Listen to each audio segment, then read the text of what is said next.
Okay, hello readers. I'm the Avid reader, and today we're doing a live stream. Wait a second.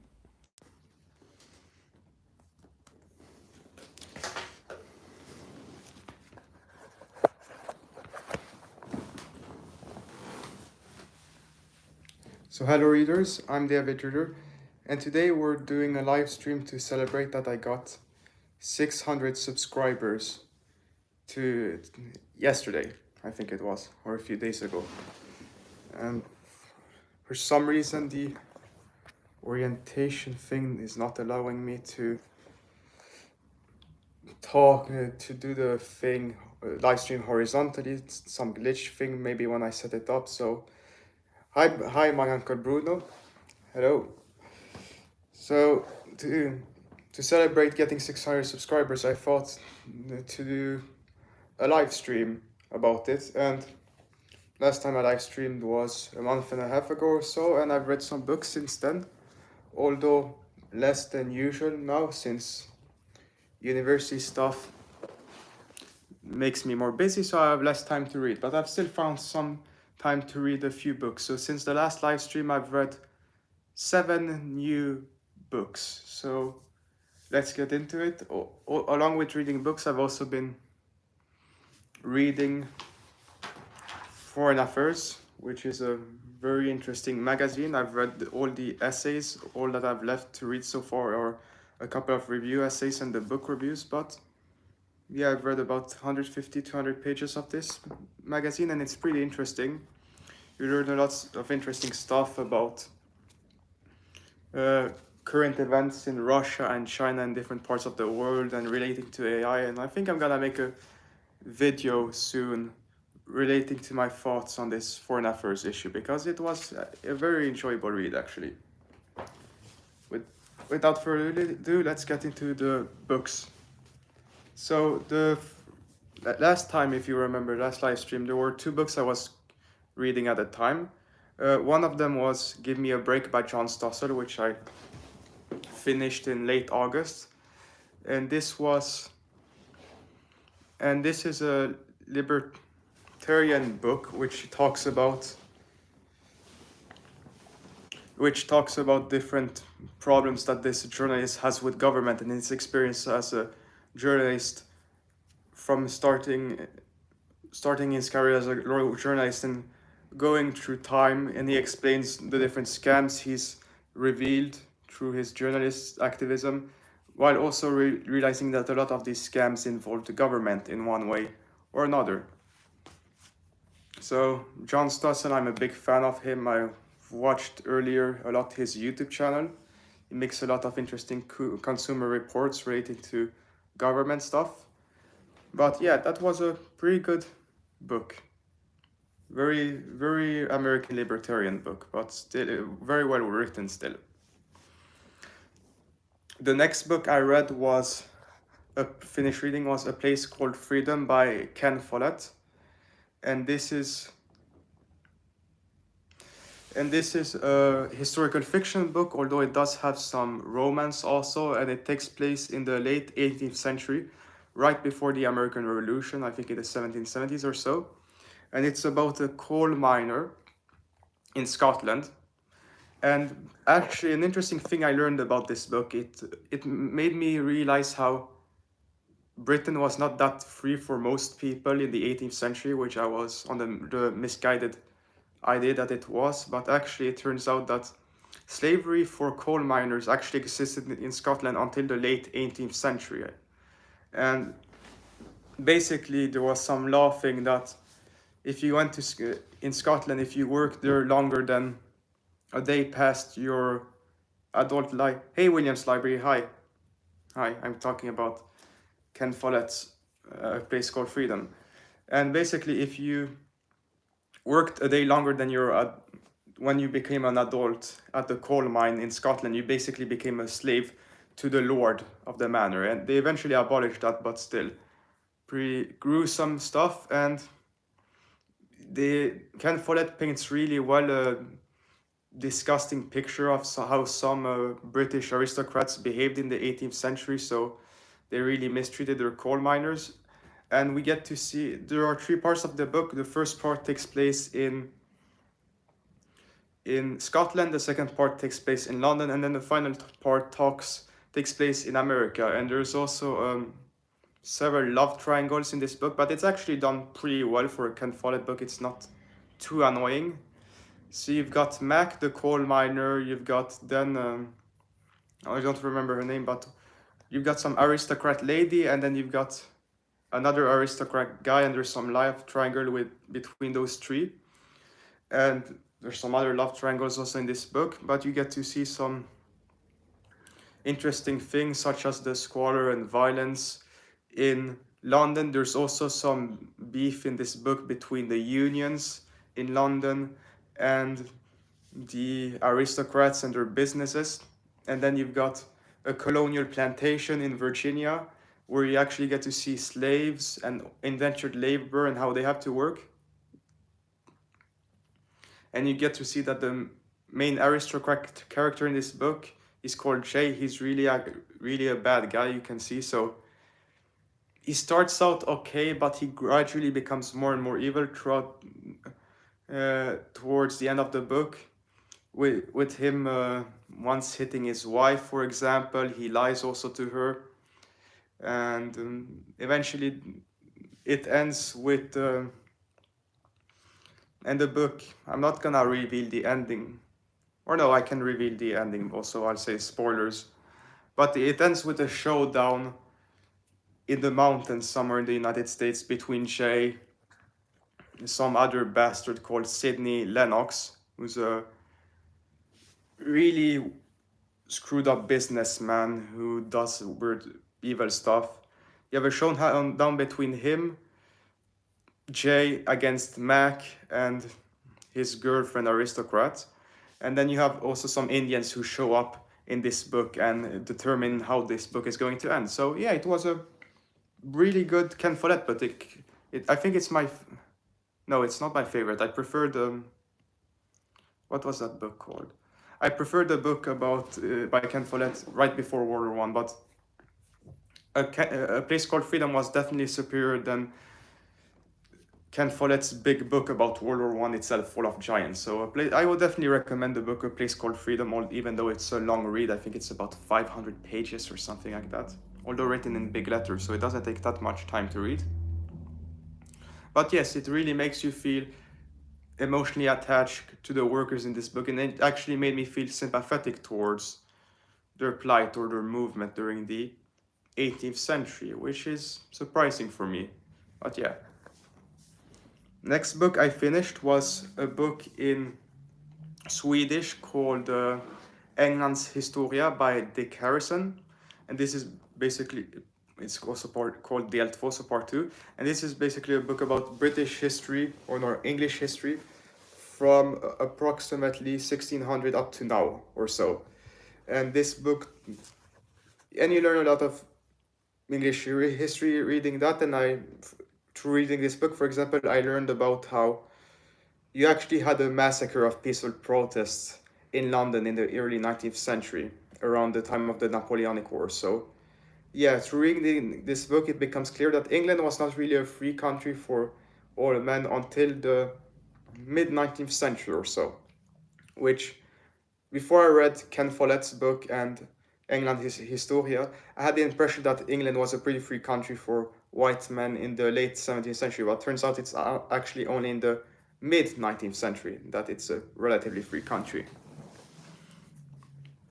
So next book I read, I've got here with me. The rest of the books I'm going to talk about, I've got here with me. So next book I finished was Carrie by Stephen King. And this was actually kind of a disappointing read, so it's okay, but it's among my least favorite Stephen King novels. The first half was pretty good, where you learn about the background of the Carrie character and how she's been bullied and how the bullies and different girls in class think and the school director and all that. But then the second half, where you have the showdown where Carrie goes crazy, it's described in a kind of anticlimactic, not so interesting way. It's a bit boring how the second half of the book was written. So yeah, I took my time to read this book, even though it's only a couple hundred pages or so. So yeah, it's Stephen King's first book. It's acceptable for a first book, but by an author, but still there are many more, much better Stephen King novels than Carrie.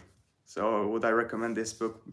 No, no. Although I would definitely recommend A Place Called Freedom. That's a good book, but Carrie, it's okay at best, mediocre at worst. So yeah, if you want to read something horror by Stephen King, you should read The Shining or Salem's Lot or Pet Sematary or It, for example. Next book I finished reading is actually a book I had to read for the honors course in my university, and it's called The History of Time, a very short introduction by Leo Frank Holford Strevens. And it's basically just a history of how people have thought about time historically, and it's kind of boring. Yeah, I did not enjoy reading this book. It's a short book, 150 pages or so. We had to read this for university. And the only interesting thing I learned about this book is how the calendar is actually calculated. Because I thought originally that our calendar, we went from -1 to 0 to +1. So 1 BC to 0 to 1 AD. But we actually jumped from 1 BC to 1 AD in our calendar, which doesn't make much mathematical sense for me. But now I slightly better understand our calendar through reading this book, at least. William's story. King's Tommy Knockers is bad, but the story behind the writing is interesting. Yeah, that's one of the books that Stephen King wrote while he was on cocaine, and apparently it shows really badly. But yeah, Stephen King plots, they can be very interesting, although sometimes they're badly executed, and sometimes they're kind of boring. So yeah. Like the Dark Tower series, the concept is interesting, but the series itself is okay or decent. I mean, I kind of enjoy reading it, but I read it mainly to know how the story is going to end, because you have a lot of boring middle parts in the Dark Tower series. So Stephen King has some problem with writing and going on and on, where he could just cut out some scenes and then it would be a much better book. That's a general overview of what Stephen King writes sometimes. That's this of the books I've read, this applies to about half of them, I think. Next book I read, maybe you guys remember, I actually showed this book in my Hague book haul, and this is a book called Freedom, an Unruly History by Anneline de Digin. She's actually a Belgian historian who actually works at my university. I actually had to take a lecture from her last year in early modern history. We also held something called the Democracy Seminar with the history students, which I attended, and there were a bunch of professor speakers, and she was one of the speakers. And this is a left-wing intellectual history of the concept of freedom. So she basically argues that freedom is pretty much the same thing as democracy, and she traces back the concept of freedom to the ancient Greeks and the ancient Romans, and then she goes up to the Renaissance, and then to the establishment of republics, and then the Atlantic revolutions of the United States and France. And she basically argues that up to the late 18th century, everyone pretty much agreed that freedom was the same thing as political representation or democracy in a sense. So she vehemently disagrees with the idea that to be free is to have civil rights, or to be free from government intervening in your life. That she calls modern liberty, which is something she says was invented by counter-revolutionaries in the late 18th century. But it's an interesting thesis. You learn a lot about democracy by reading this book, but I don't agree with it. She, for example, argues that a bunch of philosophers in the late 17th and 18th century were actually pro her definition of freedom, so freedom as democracy. But I've read John Locke, and she interprets John Locke as meaning natural rights. Oh, that's the right to be represented by a government. Okay, that's maybe true, but I remember when reading in John Locke that natural rights basically means you give your consent to the government, and anything you refuse the government to do for you they're not allowed to do. So John Locke's idea heavily supports property rights when you read his two treatises of government, and also that government cannot infringe on your property rights. But she seems to glance over this. She also argues basically that, oh, philosophers before time, they argued that, oh, for democracy to work effectively, you need equality in land distribution. So there's kind of a Marxist communist bent in this book, and she also says in this book that Soviets were not real socialists, because socialism is democratic or something. At the end, but she does at the end talk about some interesting writers I kind of like, some classical liberals like Hayek and Mises. And you still learn a lot of interesting history by reading this, the history of the democracy movement. So another thing she talks about, for example, is the Florentine Republic during the Renaissance. So that was interesting. But one problem I have with this book is that she equates the American Revolution with the French Revolution, but she doesn't. She never discusses how the principles behind the American Revolution and the French Revolution are different in a sense, because the French Revolution, their original principles led to their violence, while the American Revolution, their principles did not lead to a bunch of violence. It led to stable, relatively liberal democratic society that evolved over time. So the goal of training equality and fraternity, if you focus on that too much, then you're gonna have violence, because people resist coercive actions to redistribute land. But she doesn't seem to understand this. So I've been thinking myself of potentially writing eventually a history book about the history of liberty, but from this perspective, modern liberty or civic liberty. So liberty from having people interfere with your lives, or having the right to express yourself for own property. So maybe when I'm done with university, I could write a response to this book from a more right-wing perspective, which could be interesting. But yeah, it was definitely interesting to read the socialist perspective on the history of freedom. Oh yeah, I glossed over a book when talking about that book, Freedom. I actually read the book before that. It's called actually The New Map by Daniel Yergin. You might have seen the review that I released of this a few days ago, or a week and a half ago when it was. And this is a really great geopolitics book. Evening, William. Hello, Father. And so this is a book that my father lent me. And it's a book about energy, climate, and the clash of nations. So it's basically an energy geopolitics book. It's between 400 and 500 pages, but it has a lot of short chapters. So it's quite an easy read, although you learn a lot of interesting things about energy geopolitics. So for example, this talks about shale.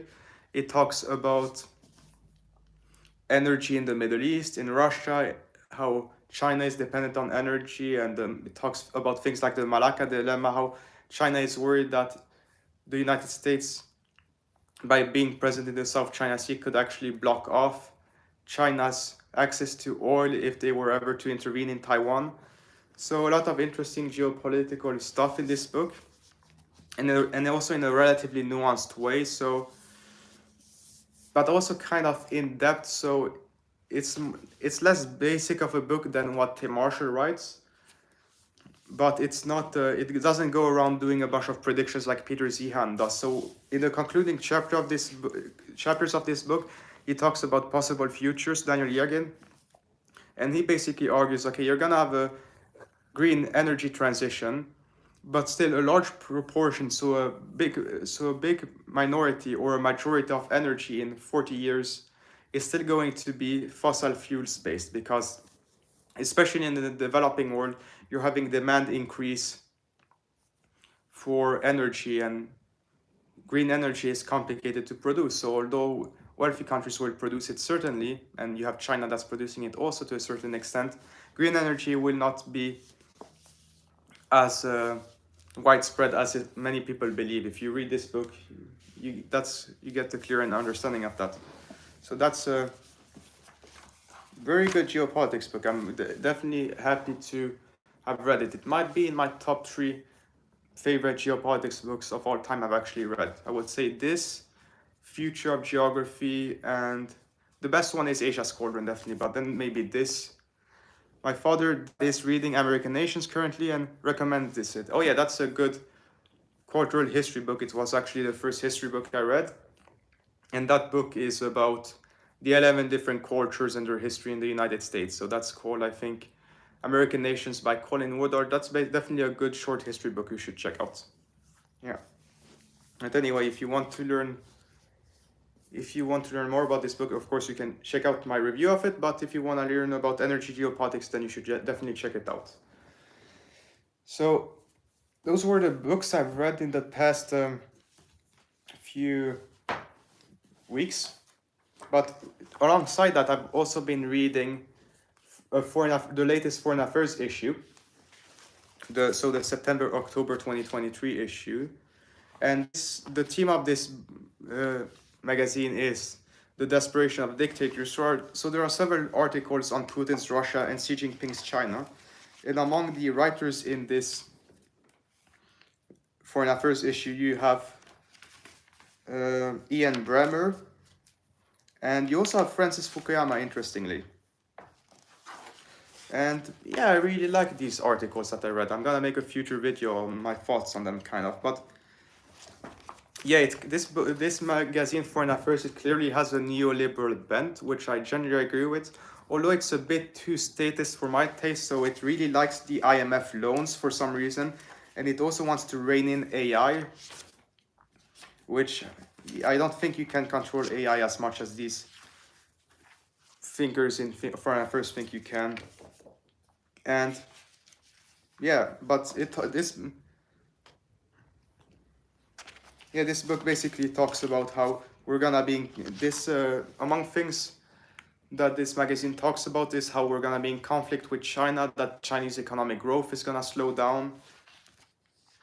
It also has an interesting article on the Ukraine war, on how the Belt and Road Initiative is kind of failing in Africa with all of that. So yeah, I'm glad I read this Foreign Affairs magazine. So I think I may read the next issue, possibly. Yeah. And what am I currently reading? Currently, I'm reading Stephen Barry's The Kaiser's Web. So I got this as a graduation present from high school from my father. So that was nice. And this is a book between two contenders in a German election. One's a self-described patriot, Chancellor of Germany, so a long-time social democrat. She kind of reminds me of Merkel, this chancellor. And the other guy is a guy who's a populist. It's also implied in this book that he's kind of a Nazi, so that's weird, but it's interesting still, the geopolitics. No, not the geopolitics, but the conspiracy stuff in this book. And there's also some conspiracy in this book, how Martin Bormann survived and went to South America. So far, I'm on page 154 right now, so I've read about a third of the book, and I'm looking forward to reading more of it. So right now I'm reading more non-fiction than fiction, because I don't have that. And also, I'm not reading that much nowadays, because I'm having a lot of... I have to read a lot for university. So for example, today I have read a 40-50 page IMF report on globalization in the 20th century. And I calculated, for example, the reading material we have to read for university in the coming week. It's about 200 pages. So some days I read 4 or 5 hours university work, so I don't have that much energy to read for leisure. But I still read when I have the energy. I probably still read at least half an hour or usually an hour a day. So yeah. So you can expect, when you look at my Goodreads page, that there's gonna be less and less books that are updated there that I've read. I have a feeling that I might start reading only about 2-3 books a month. But that should be fine, because the pleasure of reading is not necessarily the quantity. It's important that you try to read quality books. So if someone reads a book a month, that's good enough. So I think if I only read 2-3 books a month, it should be fine. But yeah. With this channel, I'm gonna try to keep doing weekly videos.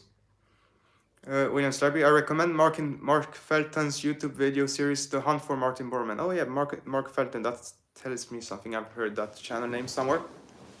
Yeah, that could be something interesting to watch, The Hunt for Martin Bormann. But since I'm not reading that many books nowadays, although I'm gonna try to make videos weekly in the upcoming months, for the most part they won't be book reviews because I just don't have the time to read that many books. So I'll try to maybe make a book review a month, but maybe I won't be able even to do that, so we'll see.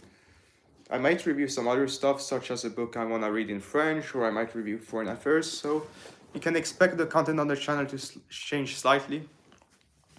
And then if I get overwhelmed where I don't have time to make weekly videos, there might be a time where I have to cut back to every second week, but we'll see. We'll see how long I manage to continue this weekly stuff. I'm gonna try to keep it up for at least the end of this year, and then we'll see how it goes. But otherwise, thank you everyone for 600 subscribers, and thank you for joining me for this live stream.